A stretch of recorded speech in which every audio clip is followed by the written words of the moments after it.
La patinoire Jean-Régis d'Annecy a enfin retrouvé son public.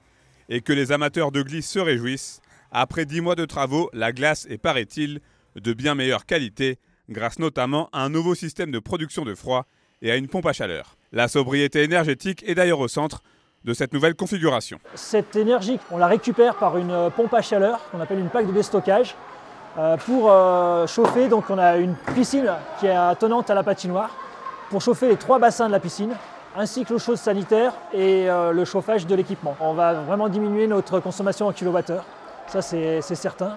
Donc c'est toujours un fonctionnement électrique, donc on va moins solliciter notre chaudière au gaz. On sollicitera essentiellement l'hiver, quand on aura des températures négatives à l'extérieur, et donc là on aura beaucoup moins d'énergie pour refroidir la dalle. Construite à la fin des années 80, la patinoire Jean-Régis avait besoin de ces travaux de rénovation pour évoluer avec son temps et aussi répondre aux attentes de la population et des clubs résidents. Elle était déjà bien adaptée, mais elle n'a pas su évoluer avec l'évolution de nos clubs, bien évidemment.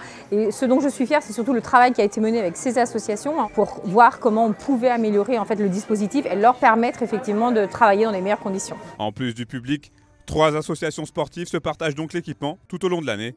Les sections patinage et danse sur glace de SGA, ainsi que les Chevaliers du Lac en hockey.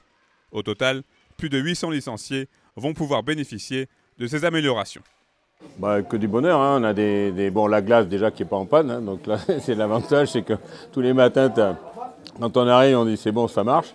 Donc ça, parce que l'année dernière ça a commencé à craindre un petit peu, donc ça c'est déjà pas mal, pérenniser un petit peu les entraînements régulièrement.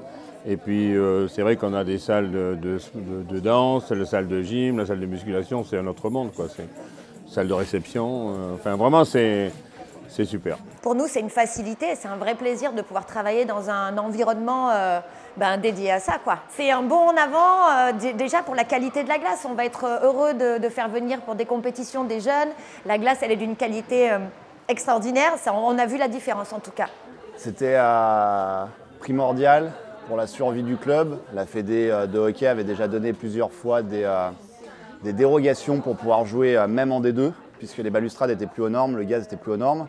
On manquait de place au niveau vestiaire. On travaillait vraiment dans un petit endroit. Donc ouais, c'est agréable. Malgré l'abandon du projet d'Arena et quelques jours après l'inauguration du centre d'entraînement du FC Annecy, le département de la Haute-Savoie poursuit son engagement financier en faveur du sport avec un soutien de 500 000 €. C'est indispensable d'abord d'avoir des équipements sportifs répartis dans tout le département. Et puis je l'ai rappelé à la mémoire de Jean-Régis, l'adjoint au sport de l'époque, il faut leur rendre hommage parce que nous avons besoin d'infrastructures couvertes. Nous sommes un département où 6 mois dans l'année, traditionnellement, il fait mauvais temps.